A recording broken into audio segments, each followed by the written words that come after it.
ಬೆಂಗಳೂರು ಅಂತಾರಾಷ್ಟ್ರೀಯ ವಿಮಾನ ನಿಲ್ದಾಣ ಯೋಜನಾ ಪ್ರಾಧಿಕಾರದ ಅಧ್ಯಕ್ಷ ವಿ ಶಾಂತಕುಮಾರ್ ಹುಟ್ಟುಹಬ್ಬವನ್ನು ಸರಳವಾಗಿ ಮುಖಂಡರು ಮತ್ತು ಅಭಿಮಾನಿಗಳ ಸಮ್ಮುಖದಲ್ಲಿ ಆಸ್ಪತ್ರೆಯಲ್ಲಿ ರೋಗಿಗಳಿಗೆ ಹಣ್ಣು ಹಂಪಲು ವಿತರಿಸುವುದರ ಮೂಲಕ ಆಚರಿಸಿಕೊಂಡರು. ಅಧ್ಯಕ್ಷ ವಿ ಶಾಂತಕುಮಾರ್ ತಮ್ಮ ಹುಟ್ಟುಹಬ್ಬದ ಕುರಿತಾಗಿ ಪ್ರತಿಕ್ರಿಯಿಸಿ ಮಾತನಾಡಿ, ದೊಡ್ಡಬಳ್ಳಾಪುರದ ಘಾಟಿ ಸುಬ್ರಹ್ಮಣ್ಯ ದೇವಾಲಯದಲ್ಲಿ ವಿಶೇಷ ಪೂಜೆ ನೆರವೇರಿಸಿ ಸಮಾಜದ ಒಳಿತಿಗಾಗಿ ತಾಯಿ ಮಗು ಆಸ್ಪತ್ರೆಯಲ್ಲಿ ಒಳರೋಗಿಗಳಿಗೆ ಮತ್ತು ಹೊರರೋಗಿಗಳಿಗೆ ಹಣ್ಣು ಹಂಪಲು ವಿತರಿಸುವುದರ ಮೂಲಕ ಆಚರಿಸಿಕೊಳ್ಳಲಾಗುತ್ತಿದೆ. ಅಭಿಮಾನಿಗಳು ಮತ್ತು ಮುಖಂಡರು ಹುಟ್ಟುಹಬ್ಬದ ಶುಭಾಶಯವನ್ನ ಕೋರಿದ್ದಾರೆ. ಎಲ್ಲರಿಗೂ ಭಗವಂತ ಒಳ್ಳೆಯದು ಮಾಡಲೆಂದು ಪ್ರಾರ್ಥಿಸುತ್ತೇನೆ ಎಂದರು. ನಿರ್ದೇಶಕ ಸಿ ಪ್ರಸನ್ನಕುಮಾರ್ ಮಾತನಾಡಿ, ಬೈಪಾ ಅಧ್ಯಕ್ಷ ವಿ ಶಾಂತಕುಮಾರ್ ಅವರ ಹುಟ್ಟುಹಬ್ಬದ ಪ್ರಯುಕ್ತ ಅವರ ಹಿತೈಷಿಗಳು ಆಸ್ಪತ್ರೆಯಲ್ಲಿ ಹಣ್ಣು ವಿತರಣೆ ಮಾಡಲಾಗುತ್ತಿದೆ. ಶಾಂತಕುಮಾರ್ ಅವರು ಕೊಡುಗೈ ದಾನಿಯಾಗಿದ್ದಾರೆ. ಅಧಿಕಾರ ಇರಲಿ ಇಲ್ಲದೇ ಇರಲಿ ಜನಸೇವೆ ಮಾಡಿಕೊಂಡು ಬದಲಾಗುತ್ತಿದೆ. ಕೋವಿಡ್ ಸಂದರ್ಭದಲ್ಲಿ ದಿನಸಿ ಕಿಟ್ ತರಕಾರಿಯನ್ನ ರೈತರಿಂದ ಖರೀದಿ ಮಾಡಿ ಬಡವರಿಗೆ ನೀಡಿರುವುದು, ಹಸಿವಿನಿಂದ ಇರುವವರಿಗೆ ಅನ್ನದಾಸೋಹ ಮೂಲಕ ಹಸಿವು ನೀಗಿಸಿರುವುದು, ಹೀಗೆ ಹಲವು ಸಾಮಾಜಿಕ ಸೇವೆಯನ್ನು ನಿರಂತರವಾಗಿ ಮಾಡಿಕೊಂಡು ಬರುತ್ತಿದ್ದಾರೆ ಎಂದು ತಿಳಿಸಿದರು. ಇದೇ ಸಂದರ್ಭದಲ್ಲಿ ಗ್ಯಾರಂಟಿ ತಾಲೂಕು ಅಧ್ಯಕ್ಷ C Jagannath, S Nagegowda, R Jayaram, Yamrahalli Gopalgowda, Harshigowda, ಅಭಿಮಾನಿಗಳು ಮತ್ತು ಹಿತೈಷಿಗಳು ಹಾಜರಿದ್ದರು. ವರದಿ ಮಂಜುನಾಥ್ ಡಿಎಂ. ಕ್ಷಣ ಕ್ಷಣ ಸುದ್ದಿಗಾಗಿ ವೀಕ್ಷಿಸಿ ನಮ್ಮ ರಾಷ್ಟ್ರಧ್ವನಿ ನ್ಯೂಸ್ ಕನ್ನಡ.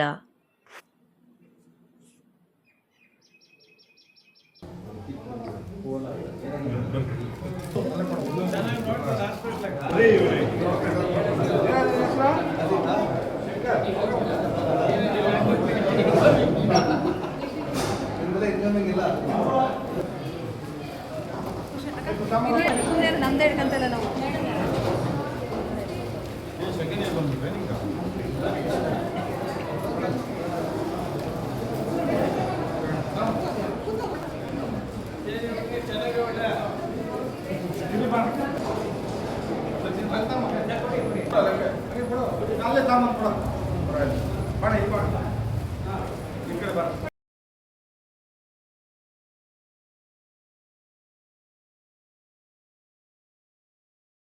ಎಲ್ಲ ಒಳ್ಳೆದು ಮಾಡ್ತೀವಿ.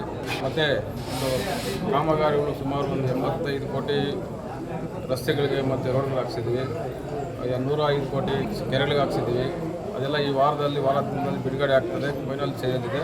ಅಷ್ಟು ಕೆಲಸಗಳು ನಾವು ಮುಂದಿನ ಒಂದು ವಾರ ಹತ್ತರಿಂದ ಸ್ಟಾರ್ಟ್ ಮಾಡ್ತೀವಿ. ಸರ್, ಈಗ ದೇವನಹಳ್ಳಿ ಕ್ರೀಡಾ ಕಾರ್ಯಕ್ರಮ ಆಯೋಜನೆ ಮಾಡಿದ್ದೀವಿ. ಶಾಂತಕುಮಾರ್ ಒಂಥರ ಕೊಡುಗೈ ದಾನಿ. ಬೈಪಾ ಅಧ್ಯಕ್ಷರಿರಲಿ ಇಲ್ಲದೇ ಇರಲಿ ಏನೇ ಇದ್ರೂ ಅವರು ದುಡ್ದಂಥ ದುಡಿಮೆಯಲ್ಲಿ ಜನಸೇವೆ ಮಾಡೋದ್ರಲ್ಲಿ ನಿರಂತರವಾಗಿ ಮಾಡ್ತಾನೆ ಬರ್ತಿದ್ದಾರೆ.